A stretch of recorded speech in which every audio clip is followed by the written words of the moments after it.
ይስጥልኝ ክቡራን አድማጮች፣ የሰዓቱን መረጃ ወደ እናንተ አድርሳለሁ። ህወሓት በትግራይ ኃይል አባላት ላይ የድሮን ጥቃት መፈጸሙን ገልጿል።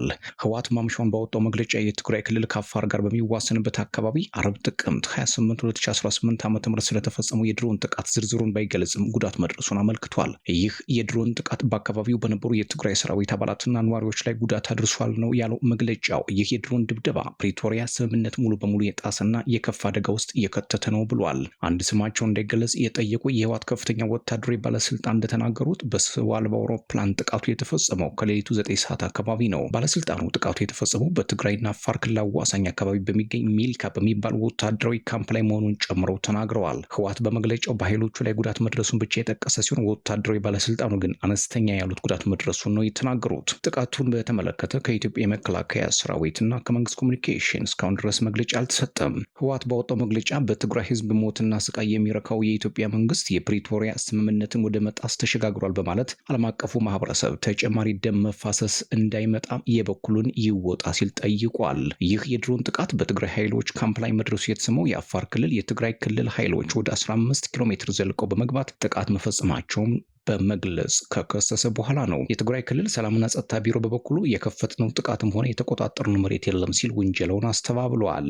የአፋር ክልል በበኩሉ በጥቃቱ በአካባቢው የሚኖሩ ማህበረሰቦች መፈናቀላቸውን ገልጸዋል። በሰሜን ኢትዮጵያም ለ2 ዓመት የዘለቀውን ደም አፋሳሽ ጦርነት ያስቆመው የፕሪቶሪያ ስምምነት ከተፈረመ 3ኛ ዓመቱን ይዟል። ከህጋዊ ፓርቲነት የተሰረዘው ህወሓት አርብ ጥቅምት 28 ባወጣው መግለጫም የኢትዮጵያ መንግስት የፕሪቶሪያን ስምምነት በመጣስ ጥቅምት 28 ማለዳም የድሮን ጥቃት ፈጽሟል ሲል ከሷል። የአፋር ክልል መንግስት የህወሓት ቡድን ሲል የጠራውን ኃይል በክልሉ ዞን 2 መጋሌ ወረዳ ውስጥ በምትገኘው ቶንሳ ቀበሌ ላይ የከባድ መሳሪያ ተኩስ መክፈቱን በመግለጽ የከሰሰው ረቡዕ ጥቅምት 26 ምሽት ባወጣው መግለጫ ነበር።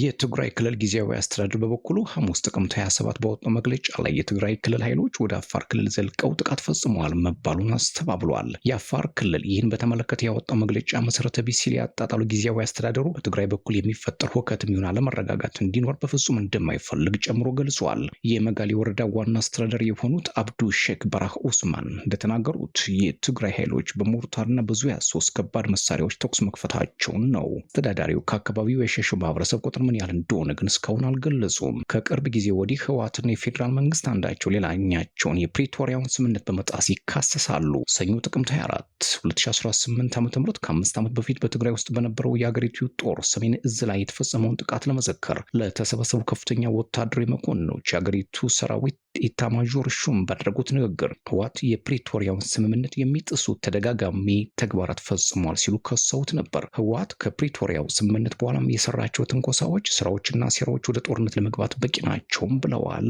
ኢታማዦር ሹሙ። የትግራይ ክልል ጊዜያዊ አስተዳደር ሐሙስ ጥቅምት 23 ባወጣው መግለጫ ላይ ፌዴራል መንግስቱ የፕሪቶሪያ የግጭት የማስቆም ስምምነት በአግባቡ እንዲፈጸም አላስቻለም ሲል ቅሬታውን አቅርበዋል። ሌላው መረጃ የሱዳኑ አርኤስኤፍ ለተኩስ አቁም በተስማማ በማግስቱ በመዲናዋ የድሮን ጥቃት መፈጸሙ ተዘግቧል። የሱዳን ፈጥኖ ደራሽ ኃይል አርኤስኤፍ የሰብአዊ ተኩስ አቁም ለማድረግ እንደሚስማማ ከገለጸ ከአንድ ቀን በኋላ በካርቱም የፍንዳታ ድምፅ ተሰምቷል። የሱዳን ጦር በሚቆጣጠራት ካርቱም የሚገኙ ነዋሪዎች ሌሊት ላይ የድሮንና የፍንዳታ ድምፅ ሰምተው ከእንቅልፍ መንቃታቸው ተሰምቷል። የሐሙስ ሌሊቱ ፍንዳታ ወታደራዊ ካምፕና የኃይል ጣቢያ አቅራቢያ የተፈጸመ እንደሚመስል ነዋሪዎች ገልጸዋል። ፈጥኖ ደራሽ ኃይሉ ስለ ጉዳዩ አስተያየት አልሰጠም። የሱዳን ጦር በበኩሉ ፈጥኖ ደራሽ ኃይሉ የተኩስ አቁሙን አለማክበሩን በመጥቀስ የተኩስ አቁም ስምምነት ለመፈጸም እንደሚቸግር አስታውቋል።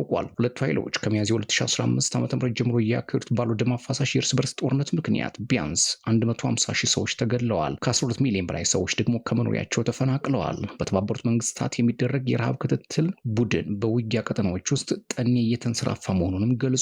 አዲስ የድሮን እንቅስቃሴ የተሰማው ካርቱም ከተማ ውስጥ ብቻ አልነበረም። ከከተማዋ በሰሜናዊ አቅጣጫ 300 ኪሎ ሜትር ርቀት ላይ በምትገኘውና በሱዳን ጦር ቁጥጥር ስር ባለችው አትባራ ከተማ ተመሳሳይ እንቅስቃሴም ተስተውሏል። አንድ ነዋሪ ጸረ አውሮፕላን መከላከያዎች መጥተው ጥለዋል፣ ግን በከተማው ምስራቃዊ ክፍል እሳት ሲነሳ ተመልክቻለሁ ሲል የፍንዳታውን አስከፊነት ገልጸዋል። ፈጥኖ ደራሽ ኃይሉ በአሜሪካ፣ የተባበሩት አረብ ኤሚሬቶች፣ ሳውዲ አረቢያና ግብጽ የቀረበውን የሰብአዊ ተኩስ አቁም ለመቀበል መስማማቱን የገለጸው የአሁኑን ጥቃት ከመፈጸሙ ከአንድ ቀን አስቀድሞ ነበር። አራቱ ሀገራት ይህን እቅድ ያቀረቡት መስከረም ላይ ነበር።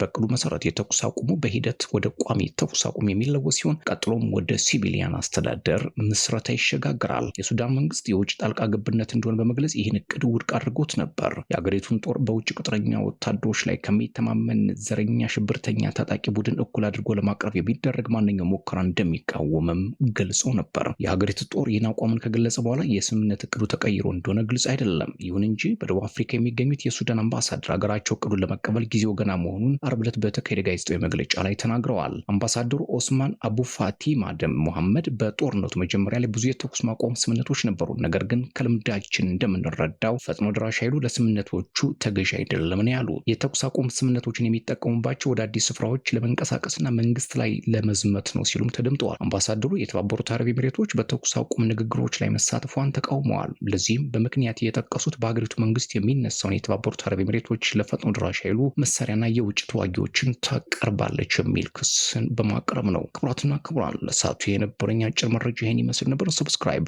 ላይክ፣ ሼር፣ ኮሜንት እያደረጋችሁ ቤተሰብ ሁኑ። ሰላም